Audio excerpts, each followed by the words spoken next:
you very much. It's a great honor and a great pleasure to speak to all of you. I completely rearranged what I planned to say, so in case I start rambling incoherently, just call security and have them drag me off the stage. So I'm just going to look at the befuddled looks. I don't have an Edmund Burke or any kind of great thinker as a quote prepared, so I'm going to talk about the one person that I think is, for me, always the best testing board for my political theories, and that's my mother. My mother is in her early 80s. She doesn't know what Facebook is. She has never heard about the term woke. She doesn't know what X is. So she lives in a completely different world. And I find it always interesting when I present to her the positions of the so-called far right and the populists, her answer uses to be, well, but that's just common sense, isn't it? And I think that's actually the key here, right? Many of the positions that we call populist 30, 40, 50 years ago, we would just have described as common sense positions. And I think this is crucial, because even when we take the referendum in Ireland, I think the perception was that they just went too far and common sense fought back. I don't think that many people who voted in the way that we anticipated it in this referendum were thinking in the terms along, this is going to be a backlash against wokeness. I think we also have to be careful when we look at the farmers' protests that I support.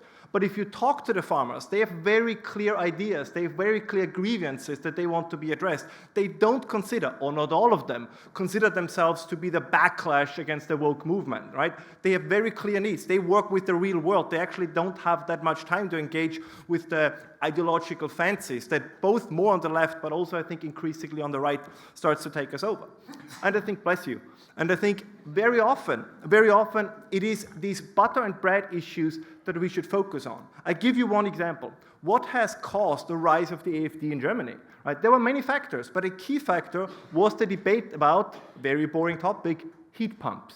Right? It was the point when the government came along and said, you need to, we're going to control how you heat the apartment. This is when people said, that's just one step too far, right? We don't understand this. Another thing, the application of law. It happened in the last couple of weeks in Germany and in Austria similarly. If a 12-year-old girl gets gang raped by a group of migrants, nobody gets arrested. If a 16-year-old girl shares some pro-AfD TikTok videos in class, 3 police officers show up at her school, she's dragged out of class and is given a talking to by police about the limits of free speech. Now, I don't know what a liberal democracy is, but I'm pretty sure a key essence is not that the police tells you, the citizens, what you're allowed to say and what you're not allowed to say. Another element, I gotta be very honest, there is this rumor, I think it's historically not entirely correct, that supposedly Mussolini came to power because he made the trains run on time. If that really is the case, Germany is in deep trouble. Have you ever tried taking a train in Germany recently? Like, if you find one that is on time, good luck. But these are things I think are very, very crucial, because for many people, and that's a good thing, right? They don't engage in the highbrow of politics. Right? For them, it's the issues of daily life. I think that most Europeans are not against immigration. I don't think that most Europeans have a problem with migration. But they know very well what we mean when we talk about the issue of migration. When they say, for example, in Germany, in Austria, in France, they want to limit migration, they are not talking about the guy from Munich moving to Vienna. They're not talking about the guy from Portugal moving to Spain. They have a very clear mental picture what they mean when they hear the word migrant. Right? They think about illegal immigration. They think about the crossings at the Mediterranean. They think about Lampedusa. So they have a very, very, very clear picture. And I think it's our obligation, what we try to do with the MCC, but also in our debate here, to help people that have a very clear and correct sense that something that's going on is wrong, to help them put that into words, because they simply have neither the time nor the dedication to think about these in these terms. Now, on another issue real quick, the European Union has been successful. I think this is very often underestimated, but let me tell you what I mean with successful. The European Union is a 1970s solution to a 1940s problem. It was designed as a straitjacket on the will of the people. The idea was to create a technocratic bureaucracy that puts a damper on whatever quote-unquote populists might want. And I think they have been fairly successful in this. But the problem is, and this is I think where the conservative movements failed, the conservative movements never made the distinction between being in office and being in power. But there is a distinction. Being in office happens if you win elections. Being in power happens when you control the cultural institutions. And the left understood this in a way that the right did not. Like, the left fights a war. The left know that you have to fight on all fronts. The right always believed, oh, these are individual battles, a little bit here, a little bit there. I'll give you another example. While the Irish, we celebrate the result of their referendum, in the same year, the Germans made a law that you can now twice, only twice, I guess some people are disappointed, you can change your gender twice a year. So I can be, I guess, when it's bikini season, I can be a woman between May and August, and I can be a man during the winter days when I have to grow out my beard. So many options now. But I would argue that every time when we win one battle, we lose other ones. And the reason why this is important, because it then creates a sense within the population, whoever you vote for, nothing ever changes. I mean, I'm not going to sing, unless nobody knows the song, but have you ever heard the song Hotel California by the Eagles? Right? There's this famous line where it says, you can check out any time, but you can never leave. And this is, for example, I would say what happened with Brexit. Right? You can check out of the EU, but you can never leave. I mean, if you look, I'm always interested in the whole Green New Deal thing because, as John has mentioned, energy has been one of my main issues. Any kind of insane rule that comes out of Brussels is adopted and made more radical by London. So I'm always wondering, what exactly was the point of leaving the EU if you then become even more like the EU? And I think that is the frustration, which brings me to my final and probably most important point. We heard today that kind of 1848 was the spring of nations and the spring of the people. But I think we're in a very interesting phase now, which is, for now, populism is a protest movement. For now, it is a sense that people are dissatisfied, so they vote for parties because they want to show their dissatisfaction, right? They're not even care so much about the programs, they want to show their dissatisfaction. The right sometimes, or the populists, are a little bit like the dog that caught the car, right? Once they are there, once they kind of have bitten into the car, they don't really know what to do. But I think that's just an intermediate phase. Because what comes after the protest phase, I would argue, is the quote-unquote potentially revolutionary phase. Because what we see happening, and that is the true danger, why I always worry when I hear people talk about defending democracy. Because what is meant by defending democracy is exactly this. Make sure that democracies don't matter, right? The democratic elections don't matter. And the problem with this is, if people have the sense that their vote cannot affect any change, originally, their criticism is against the government. But it will gradually morph into a criticism of the system itself, which is why I say, and I would argue that might be also a good campaign slogan, that in fact the populists are not the biggest threat, they're probably the last hope for democracy.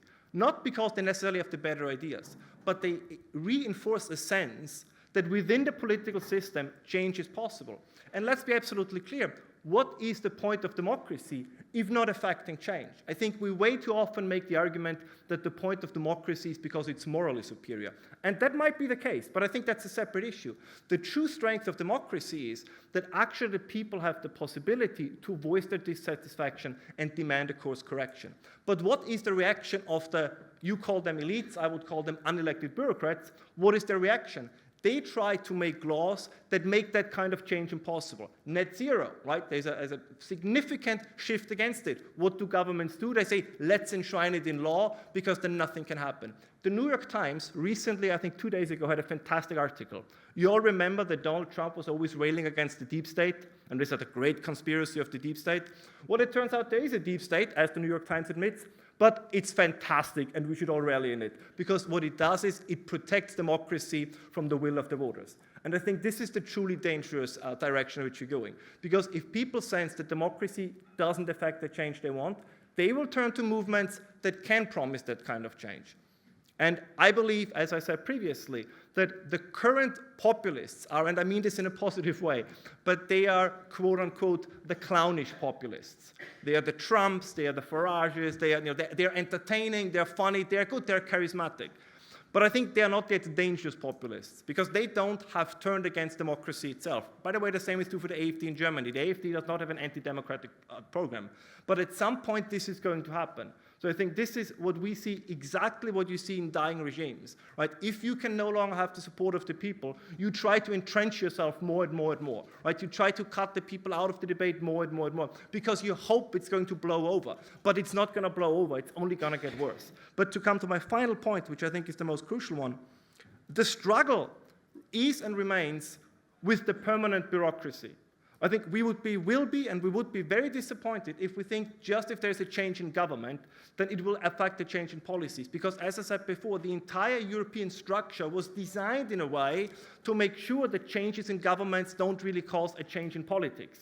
So what would be necessary, and that's going to be the true challenge, is to find ways to reestablish, to rebuild the bureaucracy. And this brings us back to something that has been said today, right? This is a struggle that does not just take place at the voting booth, it takes place at the universities, it takes place in media, it takes place in the world of think tanks, it takes place in the world of culture. Because what should not be forgotten, there are so many people that have been marinated in a specific worldview, which is why they act. I give you one last example as a concluding remark.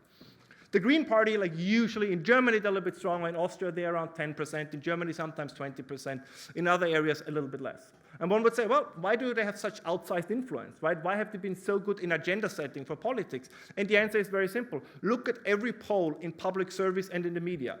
Every journalist ultimately dreams to be a member or a speaker for the Green Party. And this is, of course, how they shape the public debate. This is how the agenda is being set. And this is bringing me back to what I said before. We must understand that there's a difference between being in office and being in power. If I would become the Chancellor of Austria tomorrow, I'm not recommending myself, but like hypothetically, I might have great plans and visions what to change. But beneath me is an entire bureaucracy that is left of center. I could not even get a letter put into the mail because they will try to obstruct me at any term. And this is, I think, is the problem that we have, and this is something that we have to address. We have to encourage people that think like us, that see the world like us, to go into public service, to stay in academia, to go into the culture, like all these different things, and that's a very tricky issue. Thank you very much.